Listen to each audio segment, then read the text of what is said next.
Manoj engineering के पहले साल का छात्र बनारस के पुराने हिस्से में बने शिवलाल बॉयज हॉस्टल में नया आया था। शहर उसके लिए नया था, हॉस्टल पुराना, बहुत पुराना।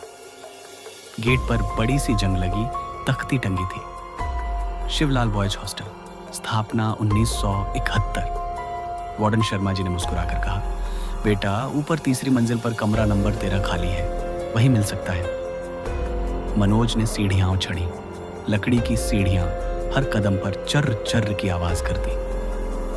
कॉरिडोर में पीली ट्यूबलाइट झपकती रहती। दीवारों पर सीलन और हवा में कुछ अजीब सी ठंडक थी। कमरा नंबर 13, दरवाजे पर पुराना पीला नंबर कुछ उखड़ा हुआ। उसने दरवाजा खोला। अंदर धूल, मकड़ी के जाले और हल्की सी बदबू, लेकिन फिर भी उसने तय किया यही ठीक है। वह कमरे को साफ करने में जुट गया। हली रात सब सामान्य थी, लेकिन आधी रात को उसे लगा कोई दरवाजे के पास फुसफुसा रहा है। चलो जल्दी, देर हो रही है। मनोज झट से उठ बैठा। बाहर कोई नहीं, कॉरिडोर सुनसान। अगली रात वही हुआ। इस बार आवाज के साथ धीमी कदमों की आहट भी थी।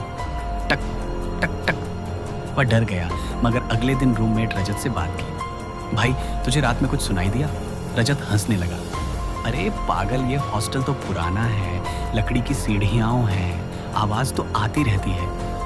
मनोज ने राहत की सांस ली, पर रात में फिर वही आवाजें आईं, और इस बार किसी ने धीरे से दरवाजा खींचा भी। हॉस्टल के पुराने किस्से। तीसरे दिन जब सब कैंटीन में बैठे थे, मनोज ने बाकी लड़कों से पूछा, यार इस कमरे में पहले कौन रहता था? एक लड़का, सौरभ, बोला, अरे मत पूछ भाई, वो कमरा अशुभ माना जाता है। क्यों? 2 साल पहले यहाँ विजय नाम का लड़का रहता था, बहुत शांत, लेकिन एक रात वो अचानक गायब हो गया। गायब? मनोज ने चौंक कर कहा। हाँ, रात के करीब 3 बजे किसी ने सुना कि वो कमरे में किसी से झगड़ रहा है। अगली सुबह दरवाजा अंदर से बंद मिला। जब तोड़ा गया तो कमरा खाली था, बस उसके कपड़े और किताबें थी। तब से वो कमरा खाली था। तू पहला है जिसने हिम्मत की। मनोज के चेहरे का रंग उड़ गया, पर उसने हिम्मत रखी। शायद ये सब अफवाहें हैं। उस रात रजत अपने घर गया हुआ था। कमरे में मनोज अकेला था। लगभग 2:45। खिड़की अपने आप खुल गई। तेज हवा अंदर आई। टेबल पर रखी किताबें उड़ने लगी, और तभी दीवार पर एक परछाई दिखी, किसी आदमी की, जो खड़ा था बिना हिले, बिल्कुल कमरे के कोने में। मनोज ने टॉर्च उठाई, रोशनी उस तरफ फेंकी। वहां कुछ नहीं था, लेकिन जैसे ही उसने टॉर्च बंद की, वो परछाई फिर लौट आई। इस बार आवाज आई, क्यों आया है मेरे कमरे में? मनोज चीख पड़ा और भागने की कोशिश की, पर दरवाजा अपने आप बंद हो गया। कुंडी अपने आप लगी। वह दीवार के पास सिमट गया, कांपते हुए बोला, कौन है? मैं यहां से नहीं गया, किसी ने मुझे जाने नहीं दिया। कमरा ठंडा हो गया, जैसे बर्फ जमा दी हो किसी ने। दीवारों से खून की बूंदें टपकने लगीं, या शायद वो भ्रम था। और फिर अचानक सब शांत हो गया। सुबह जब रजत लौटा तो मनोज फर्श पर बेहोश पड़ा था। कुछ दिनों बाद मनोज ठीक हुआ, लेकिन उस घटना के बाद वो चुप रहने लगा। एक दिन उसने कमरे के पुराने अलमारी के पीछे कुछ अटका हुआ देखा। एक काली डायरी। पहला पेज, मेरा नाम विजय है। अगर कोई ये डायरी पढ़ रहा है तो शायद मैं अब जिंदा नहीं हूं। मनोज की सांसें रुक सी गई। डायरी में लिखा था कि विजय को कुछ महीनों से कमरे में कोई महसूस होता था जो उसे सोने नहीं देता था।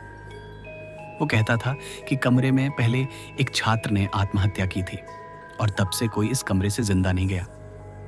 आखिरी पन्ने पर लिखा था, आज मैं उससे बात करने जा रहा हूं। अगर मैं वापस ना आऊं तो कोई इस कमरे में मत रहना। डायरी की स्याही सूख चुकी थी, पर आखिरी लाइन के नीचे लाल धब्बे थे, जैसे खून के। मनोज ने यह बात शर्मा वार्डन को बताई। शर्मा जी ने गंभीर होकर कहा, बेटा तो ये बात किसी को मत बताना, हॉस्टल की बदनामी होगी। लेकिन सर, कुछ तो है उस कमरे में। शर्मा जी ने नजर झुका ली, धीरे से बोले, हाँ, उस कमरे में 1985 में एक लड़के ने खुदकुशी की थी। उसका नाम रवि था। तब से हर कुछ सालों में कोई न कोई घटना होती रही है। फिर आप उस कमरे को बंद क्यों नहीं करते? मनोज चीखा। वार्डन बोला, कोशिश की थी, पर जब भी बंद करते हैं कोई ना कोई चाबी के साथ उसे खोल देता है, जैसे किसी को वो कमरा जरूर चाहिए। 7। अंतिम रात मनोज ने तय किया अब वो इस बात का अंत करेगा। उस रात वो कमरे में अकेला रहा, दरवाजा अंदर से बंद कर लिया। रात के 3 बजे फिर वही हवा चली। टेबल की बत्ती अपने आप जल गई। वो बोला, विजय अगर तू यहाँ है तो सामने आ जा। धीरे धीरे दीवार से धुआं सा उठा और उसमें एक चेहरा उभर आया। आंखें गड्ढों में ढंसी हुई, चेहरा नीला और होठों पर मुस्कान। तू डरता नहीं? नहीं, मैं सच्चाई जानना चाहता हूं। मैं नहीं, वो चाहता है। कौन? और तभी पीछे से किसी ने उसका कंधा पकड़ा। उसने मुड़कर देखा, रजत था, लेकिन उसकी आंखें लाल थीं। उसके चेहरे पर वही परछाई थी, वही जो दीवार पर दिखी थी। रजत बोला, अब तू भी यहीं रहेगा। कमरा तेज रोशनी से भर गया। मनोज ने चीख मारी और फिर सन्नाटा। सुबह जब वार्डन ने दरवाजा तोड़ा तो कमरा खाली था। बस फर्श पर 2 साएं बने हुए थे, जैसे किसी ने दीवार पर जलाकर 2 परछाइयां छोड़ दी हों। और बीच में वही डायरी पड़ी थी जिस पर नया वाक्य लिखा था, अब हम दोनों यहाँ हैं। कहते हैं रात के 3 बजे अगर कोई शिवलाल बॉयज हॉस्टल की 3री मंजिल पर जाए तो कमरे नंबर 13 से धीमी आवाज आती है, चलो जल्दी, देर हो रही है। और कभी कभी खिड़की में 2 परछाइयां दिखती हैं, एक लंबी एक पतली, दोनों मुस्कुराती हुई। अगर आपको ये कहानी पसंद आई हो तो वीडियो को लाइक करें, शेयर करें और चैनल को सब्सक्राइब करना न भूलें।